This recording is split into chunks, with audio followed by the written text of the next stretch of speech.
Niang doole Foussou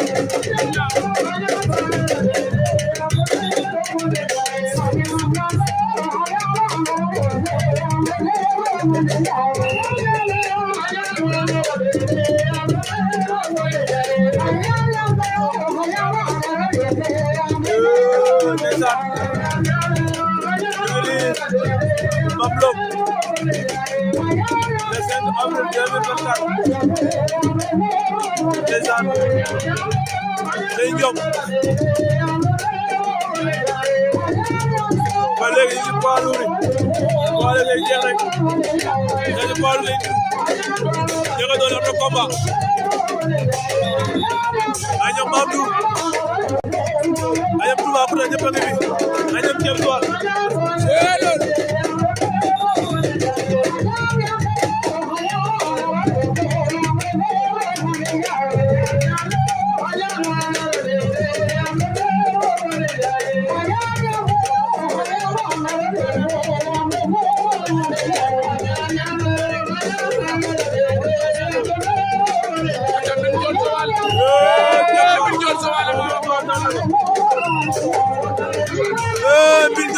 Ousmane daan na ko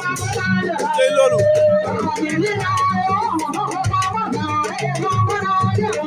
Sey Diop di si gaage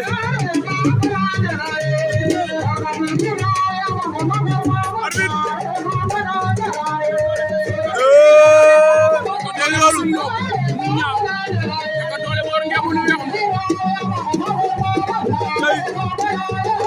tey Ndiaga Dollé jël na ma de tey doole Ndiaga Dollé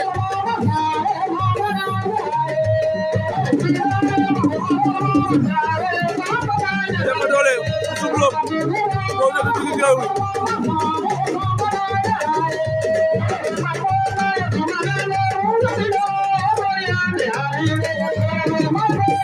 Ndiaga daan na ko tey loolu wow tey loolu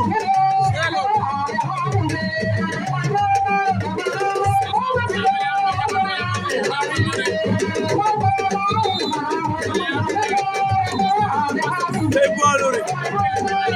ka officiel tey bien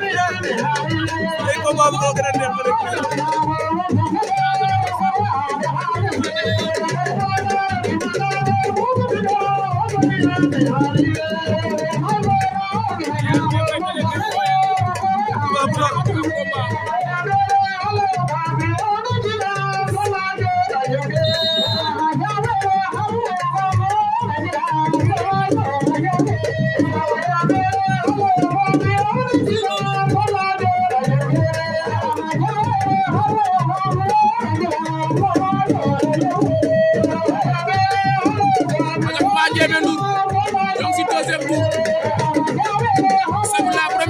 tirage bi jeexagul ca bëgg nañ leen kontaane leen jàmm ci yéen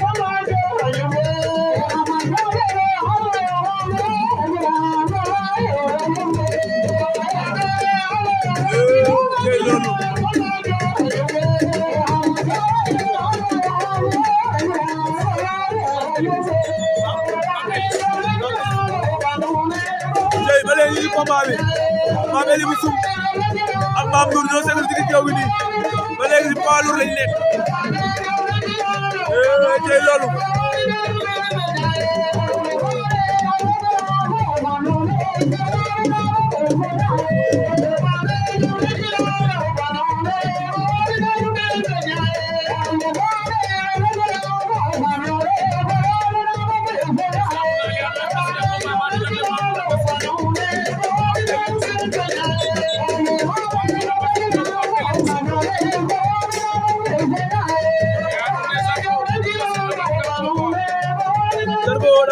may dar ko ko baare ko may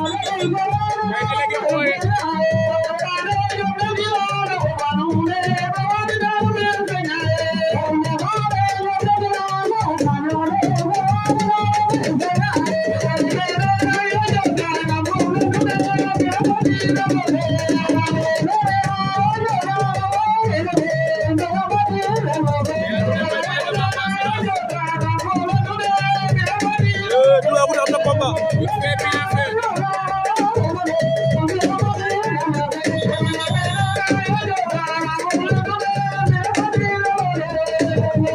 Toubacouta am na combat ba léegi ci combat.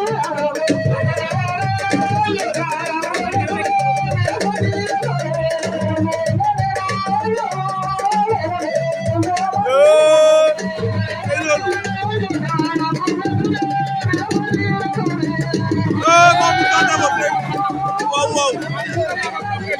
Mamadou daan na ko. Mamadou Ramba Cissé moo ma Pape Eli. Saabe si poids lourd am na fi may délégué Mamadou Ramba Cissé Toubacouta Buuru Saloum waa réseau bi moo neexul nag waaye foog ngeen comprendre loolu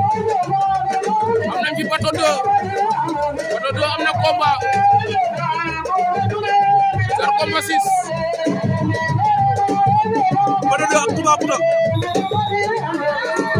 Bato 2 ak Toubacouta ñoo war a sëgg nii léegi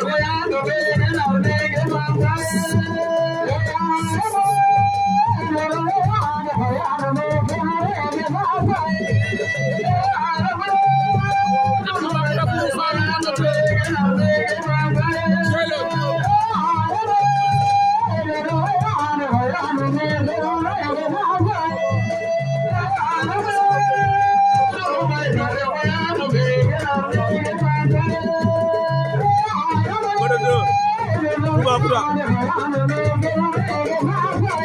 arbitre laaj na Toubacouta pare nga mu ne ko waaw Bato 2 moo des tey boobu combat di bëggee di ziar gaay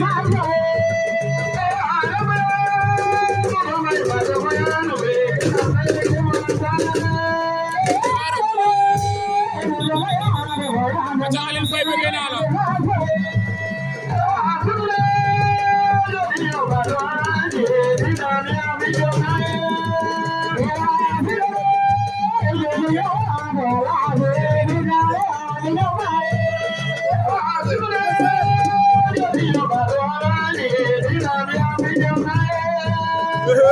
abi sulena digane Toubacouta naa combat sok ceelalu combat sok diggante Toubacouta Bato Junior wala Bato 2 bu Fatick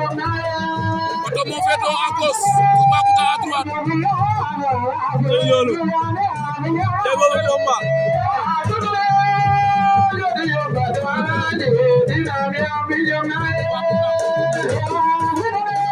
Toubacouta Bato 2 ba léegi ci combat bi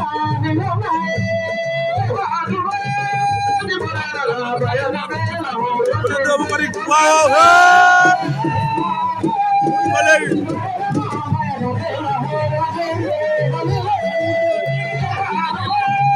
jël amul ari woote wax nañu bëre Toubacouta mu koy forcé tey loolu Toubacouta mu ngi tànn Modou Bato 2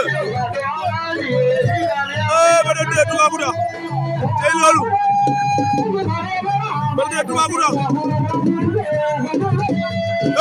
Bato 2 daan na Toubacouta Bato 2 daan na Toubacouta tey loolu Bato 2 daan na Toubacouta c'est vieux tey boobu combat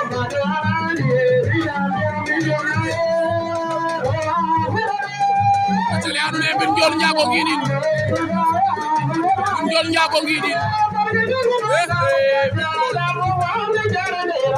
atale ala ñong ci deuxième tour yo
Misir ñëwul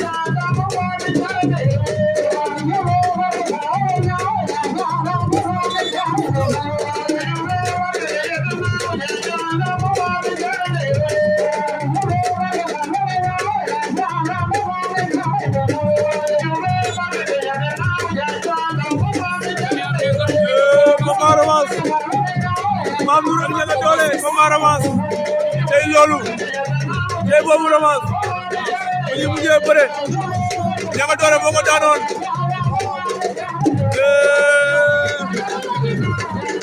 tey loolu tey boobu combat revanche diggante Mame Ndour Ndiaga Dolé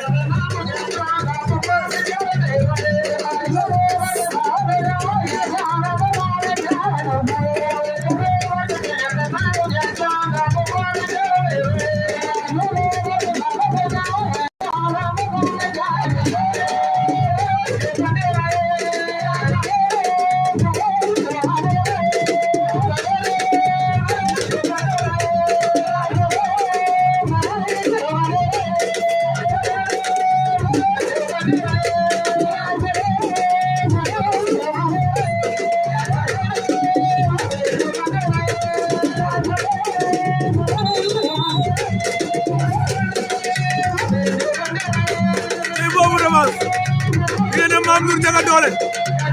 bu ñu mujjee bëre Ndiaga Dolé moo ko mujjee daan tey ñu war a dajewaat tey le 5 avril 2024 fii si Mbamlok arbitre sifflé na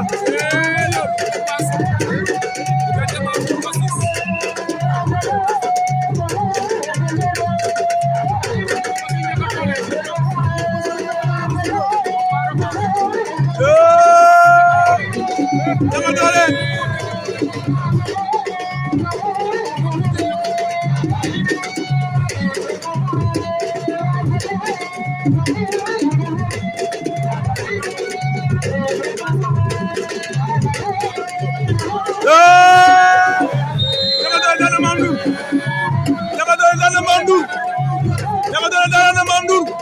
daan na ko 3 fois mu ne tey loolu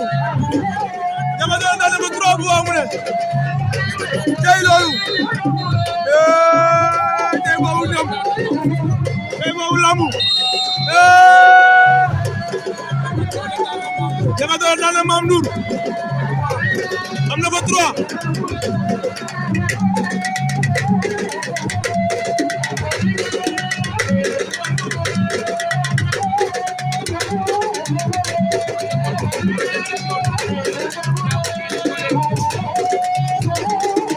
tey boobu lambu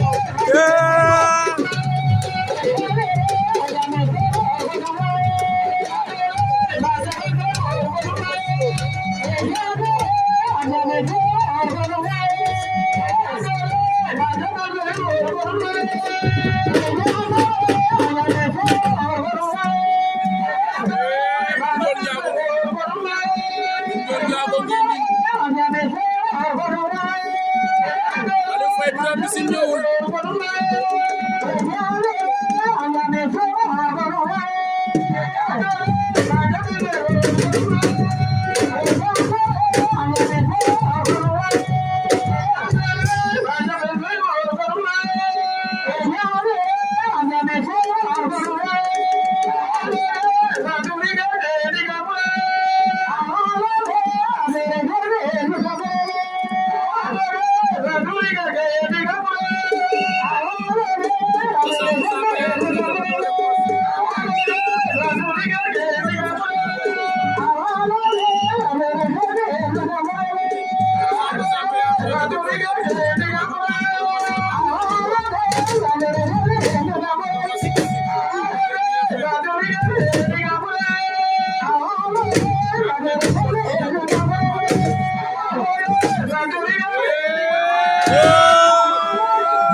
Modou Diop Toubacouta daa daanu oto doo moo ko daan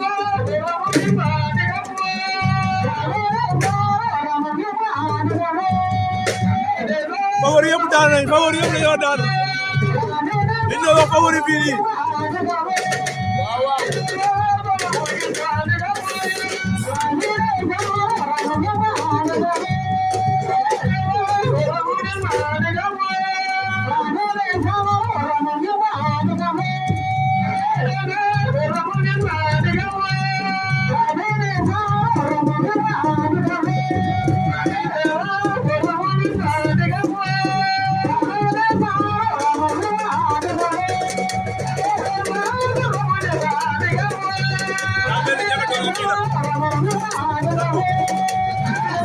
Ndiaga Dolé Zarko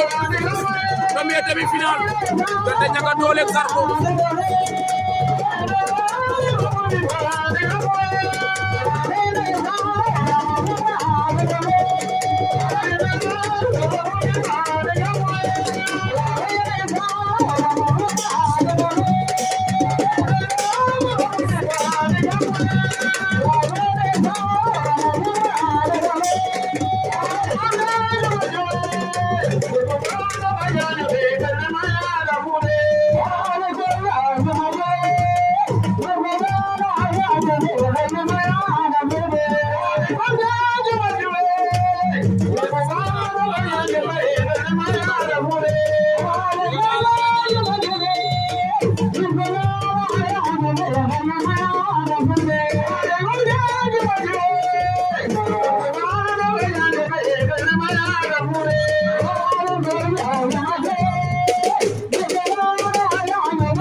Cheikh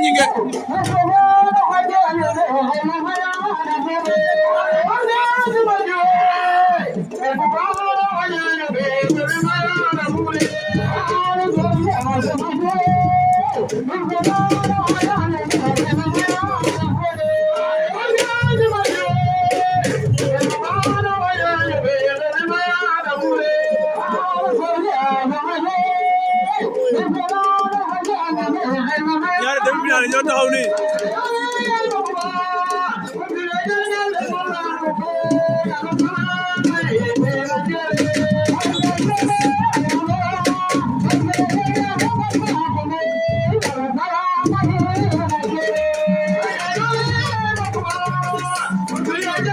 Zarko Mbassis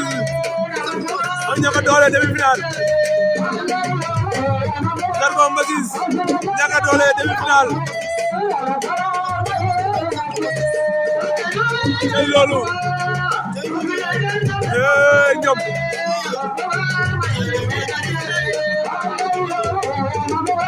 Zarko Mbassis Ndiaga Dolé premier demi-finale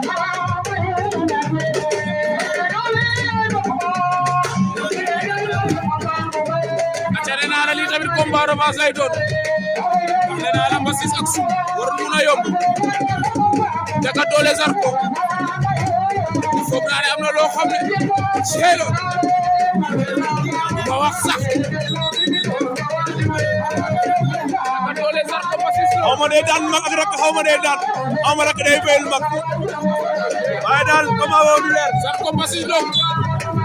à droite Ndiaga Dolé à gauche moo yor ngeemu lu weex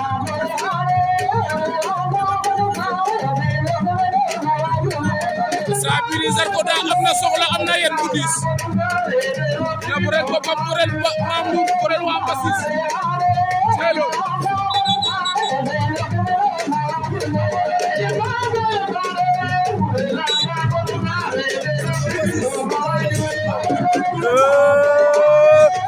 loolu ay loolu Ndiaga takk na ko Ndiaga daan na ko Ndiaga daan na ko Ndiaga daan na ko rek daan na Zarko Basis Ndiaga doole daan na Zarko Basis daan Mame Ndour Cielo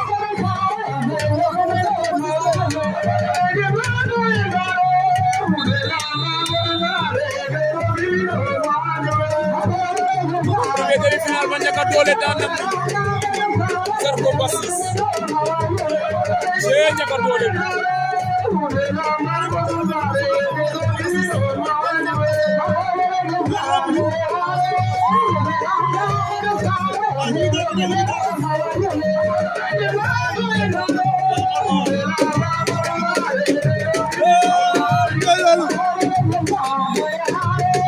Ndiaga doole daan na Mame Ndour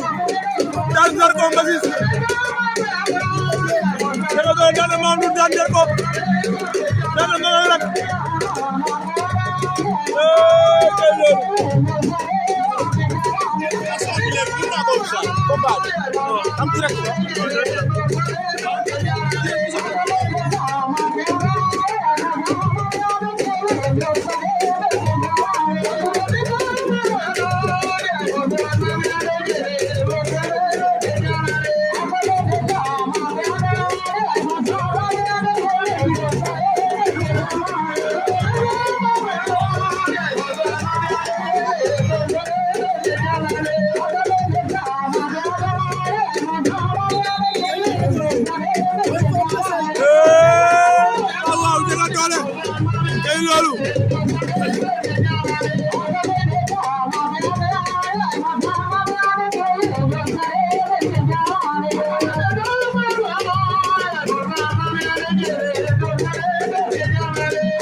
deuxième demi-finale Ndiago ngi nii ak Bada 2 bu Fatick ak Ndiago ngi nii deuxième demi-finale Ndiaga doole qualifié na finale si xaal Ndiago nii ak Bada 2 bu daan daje moom finale tey loolu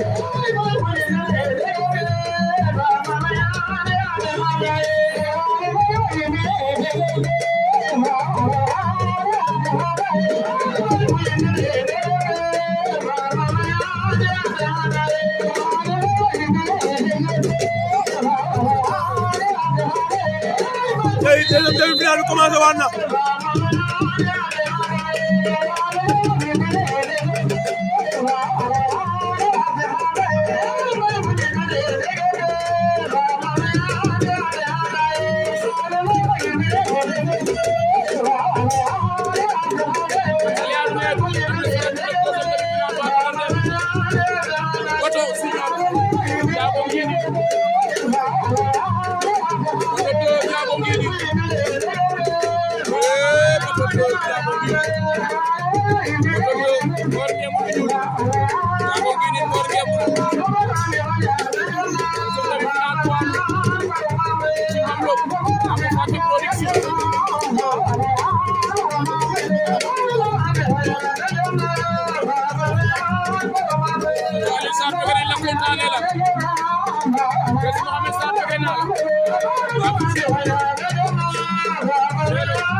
Bada 2 en finale diggante Bada 2 ak Ndiaga doole finale tey loolu tey ñëpp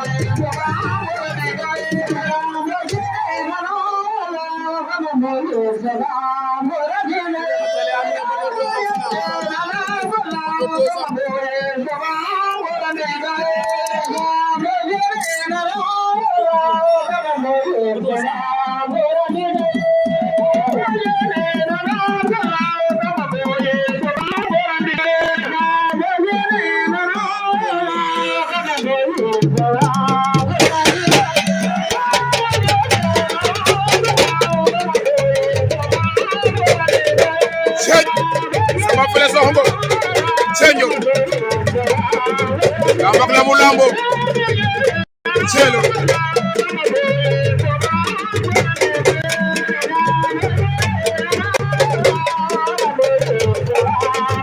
waaw waaw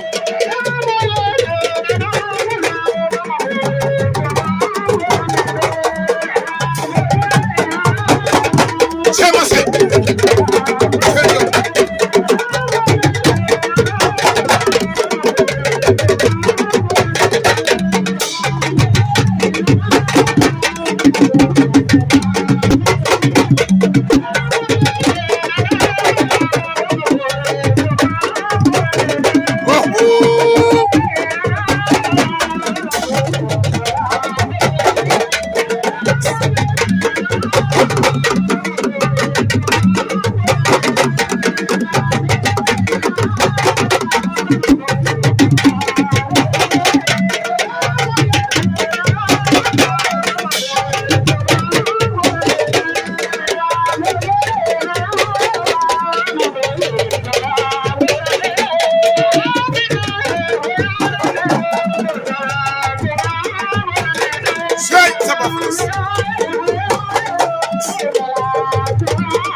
ñoo ci final poids lourd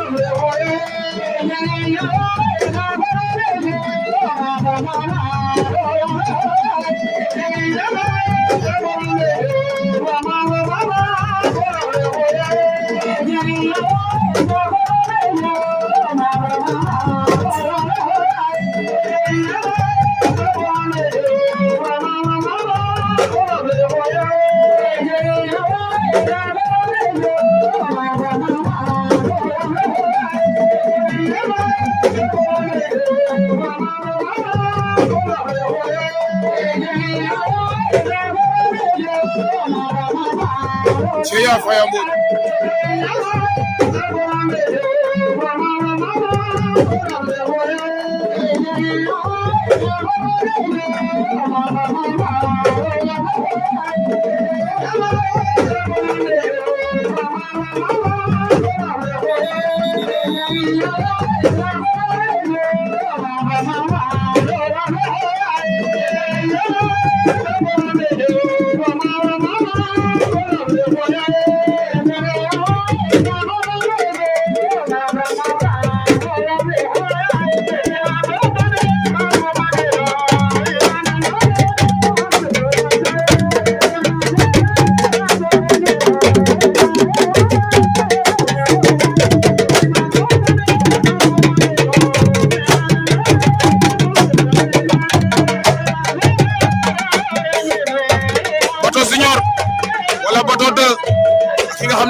Sumlo baagi noon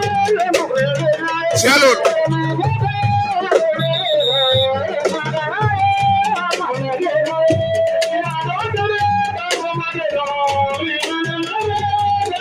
donc ci préparation mystique